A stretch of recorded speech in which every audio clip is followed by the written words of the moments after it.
এটার কাজ করছি যেহেতু বাটারস্কচ কেক একটু কালারের জন্য আমি এখানে ড্রিপিং দিব। হ্যাঁ, বোঝা যাচ্ছে কিরকম ঘনত্বে আছে এটা। আমার যদি এই বেশি অতিরিক্ত পানি দিয়ে পাতলা করে ফেলতাম তাহলে কি হতো, এটা আমার ড্রিপিং একদম কি গড়ায় নিচে পড়ে যেত না? বুঝতে পারতেছি?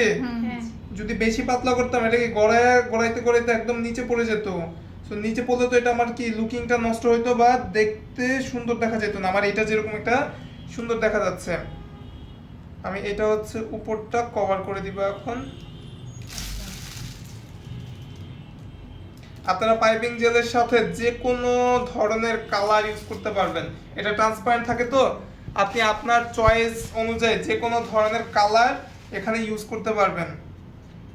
আমি যে কালার করেছি আপনার যে এই কালারেই আটকায় যেতে হবে এমন কোনো কথা না।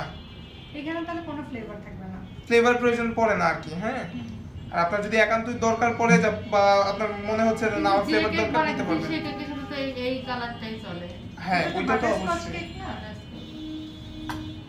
বাটারস্কচ ফ্লেভার ছিল। পাইপিং, ওটার নাম কি ছিল? Piping gel. Piping jail.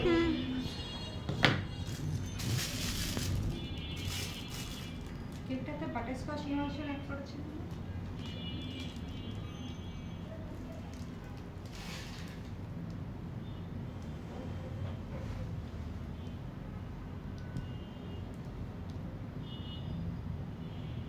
আপনারা সেম কাজটা গানাশ দিয়েও করতে পারেন, তবে গানাশের থেকে বেশি ভালো আউটকাম আসে হচ্ছে পাইপিং জেল দিয়ে। যে কাজটা করলে তো এই তো পাইপিং জেল। পাইপিং জেল হ্যাঁ, এর piping কি gel। কোনো টেস্ট নাই না? না তেমন কোনো। আচ্ছা, এইভাবে করে। লাল কালার এসে দেখি মাকড়সা সাদা কেক লাগছে। বানায়।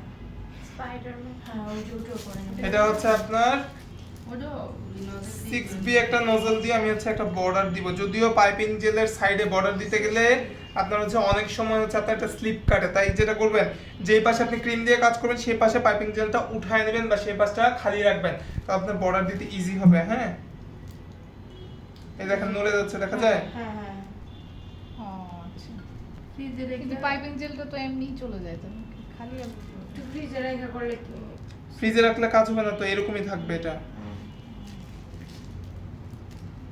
ওয়াও।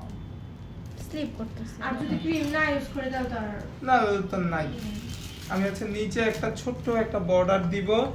সো বর্ডারের জন্য ছোট্ট একটা নজল ইউজ করব। ফোন যে সেট যেটা দিছি ওইটা হয়ে যাবে। হ্যাঁ, ছোট নজলের যে সেট আছে সেখান হ্যাঁ, থেকে হ্যাঁ। দিতে পারবেন। আচ্ছা, নিচে বর্ডারও দিতে পারেন।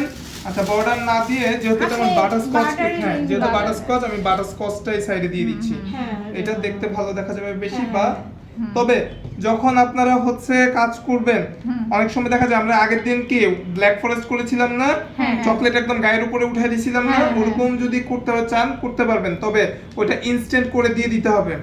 আমার ওইটা করে ফ্রিজে রাখা যাবে না। আমার যদি এই বাটারস্কচ আমি এইভাবে করেও ফ্রিজে রাখি তখন কিন্তু এটা আস্তে আস্তে পানি ছাড়বে।